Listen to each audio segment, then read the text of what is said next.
Charles Sobhraj est une légende. Escroc, manipulateur, expert en poison, il est soupçonné d'être l'un des tueurs en série les plus prolifiques de l'histoire. Il aurait commis entre 10 et 45 meurtres, mais n'a été condamné que pour un seul.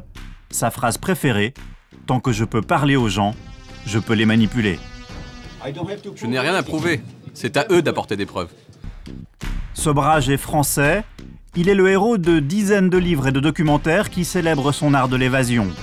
Car l'homme est aussi un roi de la cavale. Il a eu toutes les polices du monde à ses trousses et se serait évadé 9 fois de prison, ce qui lui a valu le surnom de Serpent. 1, 2, 1, 2, 3, 4, 5, 6, 7, 8, 9, testing. L'histoire commence dans l'Asie des années 70, en Thaïlande. C'est l'époque des transhumants hippies. Charles Sobhraj se fait passer pour un négociant en pierres précieuses. Son mode opératoire, séduire puis droguer ses victimes avant de leur dérober argent, bijoux et passeports. La police thaïlandaise découvre une série de cadavres sur des plages, les meurtres en bikini. L'enquête pointe du doigt Sobhraj qui s'est récemment installé à Bangkok. Suite à une perquisition, la police retrouve les passeports de 3 personnes assassinées dans son coffre-fort.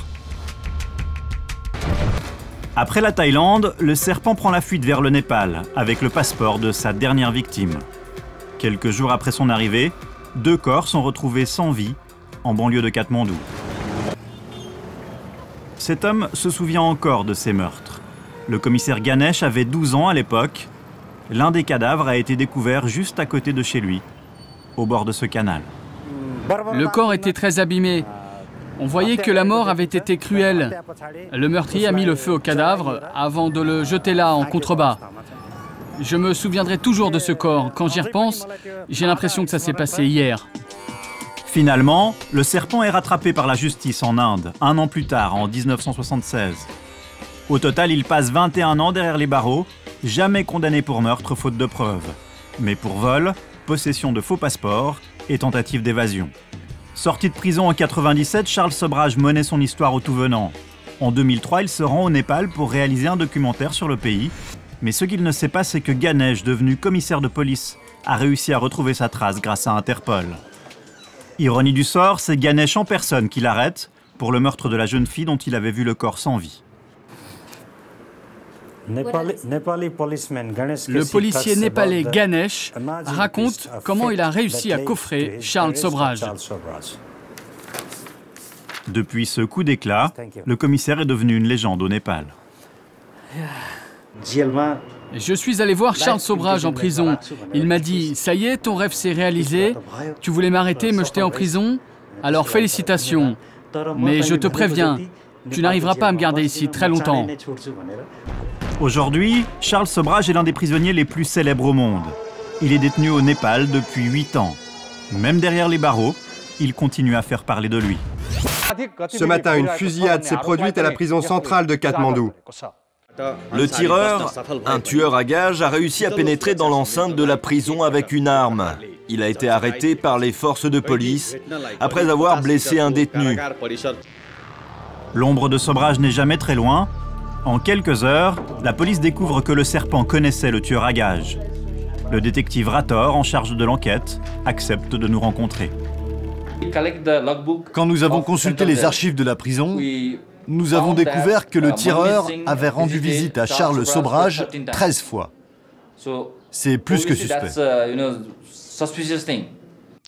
Sobhraj aurait-il commandité la fusillade en prison depuis sa cellule? Peu probable. Mais la police népalaise le soupçonne d'avoir voulu s'échapper, une fois encore. Sobhraj est un homme extrêmement intelligent. Il n'a pas rencontré le tireur 13 fois par hasard.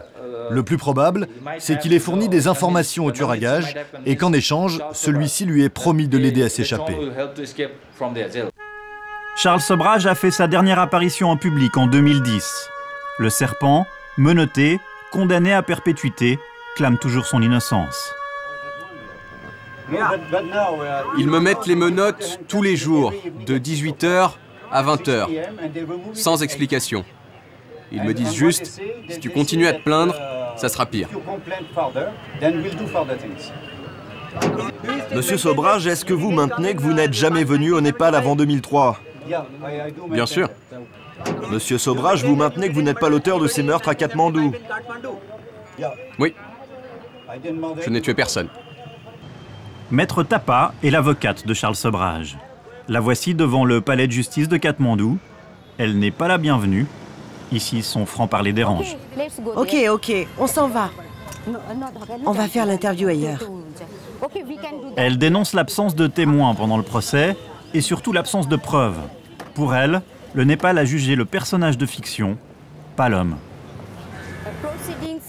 Le plus souvent, pendant les audiences, les juges regardaient les films ou les documentaires qui ont été tirés de la vie de Charles.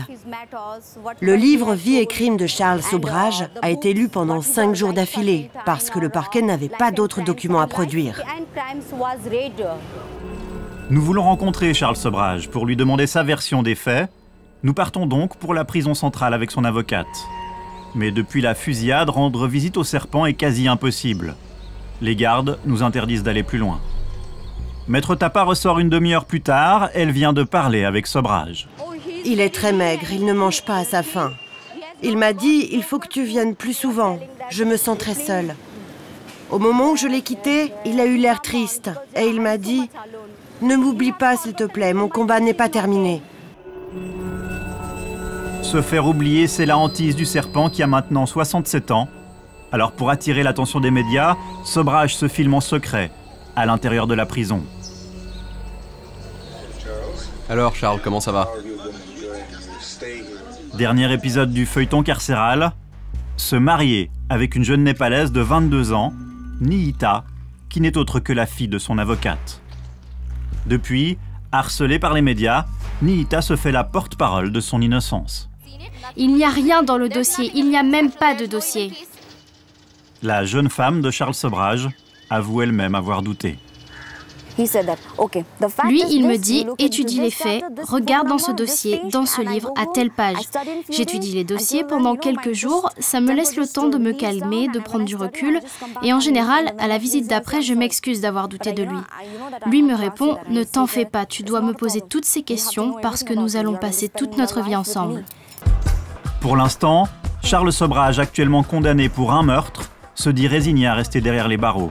Fini les tentatives de cavale, il est devenu l'avocat de sa propre peine et demande l'aide des Nations Unies. C'est la dernière mue du serpent.